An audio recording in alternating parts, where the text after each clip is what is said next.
I know how you say when you're sleeping, or I've heard you say before, when you're sleeping, you're dead, dead, dead. You're done, dead. Or at least in the past, you've said that.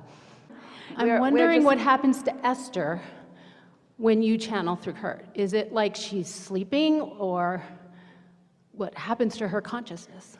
We want to answer the first part of your question first.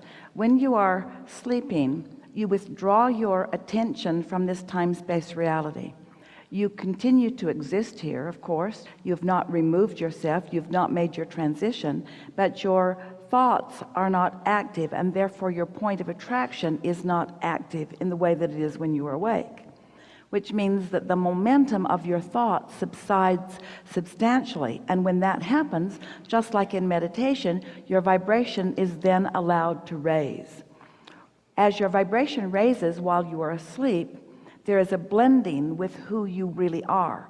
That's a sort of resourcing, it's a rejuvenation. It's when the cells of your body have their greatest opportunity for rejuvenation. All of you has your greatest opportunity for rejuvenation. Now, it doesn't mean that when you wake up that your vibration will stay right there, because you've got to practice thought. And so when you wake up in the morning, that really is an opportunity for you to first feel the difference between the vibration of your source and the vibrational place that you are accustomed to hanging around in. So you are far from dead. There is no dead anyway. It's just that your vibration has subsided enough that you then have an opportunity, if you want to set your thoughts in a more personally by you chosen or definitive direction. When Esther is translating for us, she is not asleep. She is not dead. She has not reemerged into non-physical. In fact, she heard so many people talking about this before she was beginning, or when she was beginning. She used to say to us, Abraham, why are they lying? Because my experience is different from their experience. And we said to Esther that every experience like this is unique unto itself. But what is happening with Esther is she has managed through meditation and through focus willing and through practice of thought to be most often in the vicinity of where we are. So when she gathers with those like you who have specific things that you want to know, you also come with a level of expectation about what's going to take place here to a certain degree. As you begin calling Abraham forth, it's a very easy platform for Esther to relax and release whatever vibration she has going on, to raise to the frequency of that which is Abraham. And then at that unconscious level, she begins to receive that transmission that we are projecting. She's in the receiving mode. That's the best way of explaining it. Now, while she's in the receiving mode, she's also still in the hearing mode, but she has learned right from the beginning to spend no time focusing upon what she's hearing, because it blocks the flow. Okay. One of the things that we would like all of you to realize, because many of you are receiving or can or want to, is that the question is a different frequency than the answer. And so if you have a question that you're wanting to ask and you are sitting with the intention of receiving it, very often you block your actual reception of the answer because you are so active in your vibration of the question.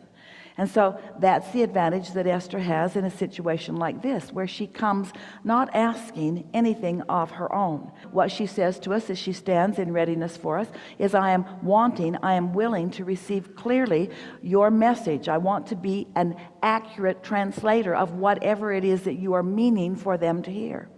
And so that's what's taking place. Sometimes if someone is very abrupt about something, or if someone reaches out and wants to touch Esther, or if someone is talking about something that is extremely sensitive to Esther, it can evoke from her some recognition of it in some way, which causes hindrance to her reception. It's a very rare thing when that happens, but it's one of the reasons that she sort of stays apart from you, not because she doesn't love you, not because she's wanting to be aloof in that sense, but because she is wanting to maintain as best she can a sort of neutral vibration, because it makes her easier to tap into the frequency that is Abraham.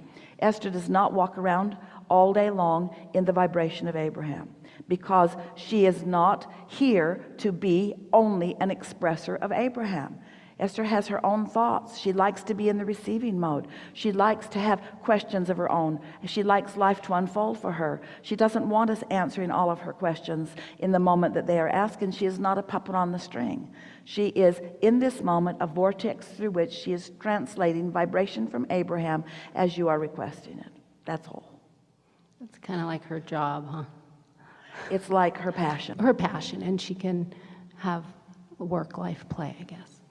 So the other question I have is, so another thing that you said, which makes me want to correlate to this question, is that, I'm paraphrasing this, but that we could grow our limbs back if we believed we could. There isn't anything, if you desire it, no matter what it is, and you're able to find a consistent thought with it that doesn't oppose it, it will become a reality, no exceptions. So if I wanted to change my brown eyes to green, if I really put my No focus exceptions. Cool. What is it about Awesome. no exceptions that needs clarification? Just confirming, it's the affirming thing that we talk But about. the reason that often when we say that you say, well, what about this, and what about this, and what about this, and what about this, is because you have beliefs that are contrary to that. And those beliefs will keep you from having the change. Okay, so the second question then would be, This would be the third question. three's a charm.